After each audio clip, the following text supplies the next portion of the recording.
Halo guys, saya sedang Melana dan kali ini kita akan masuk ke segmen I Really Genius episode ke-12. Dan di episode kali ini kita akan kembali soal AI slop industri gaming yang menggunakan DLSS 5 yang merupakan generasi kelima dari Deep Learning Super Samplingnya Nvidia. Saya tahu Nvidia sudah melupakan para gamers karena malah fokus ke industri AI daripada gaming. Sekaligus, game yang akan dicontohin dengan 4 game berbeda dari Resident Evil Requiem, Starfield, Hogwarts Legacy, sampai EA Sports FC 26.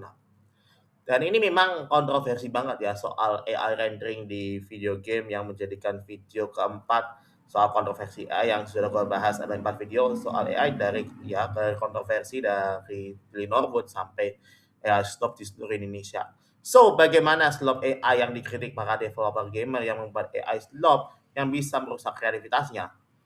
So, let's begin. The case, guys.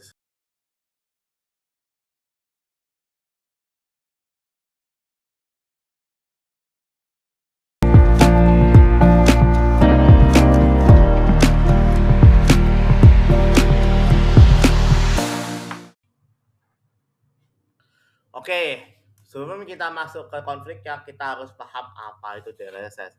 DLSS alias Deep Learning Super Sampling awalnya itu ada alat bantu. Ia mengambil dari gambar resolusi rendah lalu menggunakan AI dengan membesarnya dengan jelas seperti 4K tanpa membanding kartu grafis. Tapi versi yang kelima, NVIDIA melangkah lebih jauh. Mereka mengenalkan Neural Processing Full Generation. Bukan hanya membesar gambar atau menambah frame, DLSS 5 sekarang melukis ulang hampir seluruh set dalam game berdasarkan data internal mereka sendiri. Dan masalahnya, itu hanya mulai berhalusinasi. Ia tidak lagi merender apa yang dengan desainer dengan game dan merender dengan menurut AI. Dan yang bagus hasilnya efisiensi luar biasa, tapi akurasi visual mulai membusuk. Ini memang slop banget tuh Nvidia yang dulu Nvidia emang percaya sama gamer berkat CPU-nya, tapi sekarang malah ninggalin gamer terus dengan harga yang CPU yang mahal, terus malah fokus ke AI yang bisnis AI juga gitu ya. Dampaknya mulai terlihat di judul-judul besar. Mari kita bicara tentang Resident Evil Requiem. Game horror legendaris ini seharusnya menjadi standar grafis baru. Cobalah Chris Ashcroft menciptakan karakter baru Resident Evil Requiem, tapi dengan DLSS 5 aktif, kulit karakter yang seperti plastik meleleh yang gak cepat. So, gimana gambarnya? Mana yang asli, mana yang palsu? Di bagian kanan atau kiri? Jawabannya, betul kan di kanan yang asli, kalau yang kiri ini palsu banget. Rambut karakter yang bergetar dan atmosfernya gelap berubah di kabur. Sebuah tragedi yang buat penggemar horor. Lalu ada Starfield dan Hogwarts Legacy versi update 2026. Alih-alih memperbaiki bug, developer justru mengandalkan DLSS 5 untuk menutupi optimasi yang buruk. Hasilnya, kejatuhan terlihat seperti cat Iron 3. Lalu jangan lupakan FC26 yang menggunakan DLSS 5 bagi wajah Virgil van Dijk dengan jersey Belanda. Di game sepak bola ini, seringkali ada menghilang berubah dua tendangan dengan keras dengan AI dengan mengejar kecepatan gerak objek asli. Inilah sebut dengan AI slop, konten yang dipaksakan mesin tanpa pengawasan manusia. Memang bobrok banget tuh Nvidia bikin wajah terlihat realistis sama rendering wajah itu dianggap lebih realistis tapi malah dinilai AI slop gitu. Kini para developer mulai angkat bicara. Beberapa desainer grafis dari studio ternama malah mengkritik keras kebijakan Nvidia. Mengapa?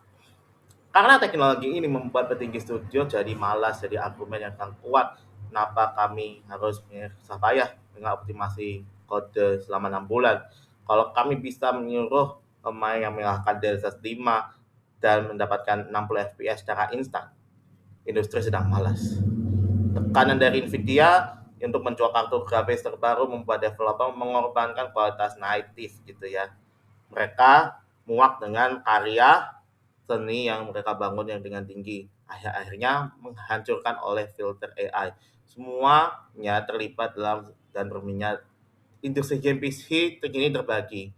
Mereka yang memuja FPS dengan mereka yang merindukan kejujuran visual. DLSS 5 adalah pedang bermata dua. Di satu sisi ia membandingkan PC dengan game berat, di sisi lain ia adalah candu yang merusak standar kualitas industri. Sedang kita sedang disuapi dengan sampah digital yang yang berkilau dari jauh tapi busuknya saat tidak dekat. Jika kita harus meneriakkan AI slot kini mendominasi, sesuatu hari nanti tidak akan lagi yang bermain game melainkan menonton simulasi yang dihasilkan oleh algoritma Nvidia. Pertanyaannya, apakah kalian peduli pada angka 200 FPS atau keindahan yang jujur dengan tangan manusia? Terus pendapatmu kalian soal PS5 di kolom komentar. Apakah Nvidia pahlawan atau justru penjahat di sini? So, terima kasih sudah menonton. So, don't forget like, subscribe, and share to your family and friends. So, saya sudah Melana, and see you in the next video, guys.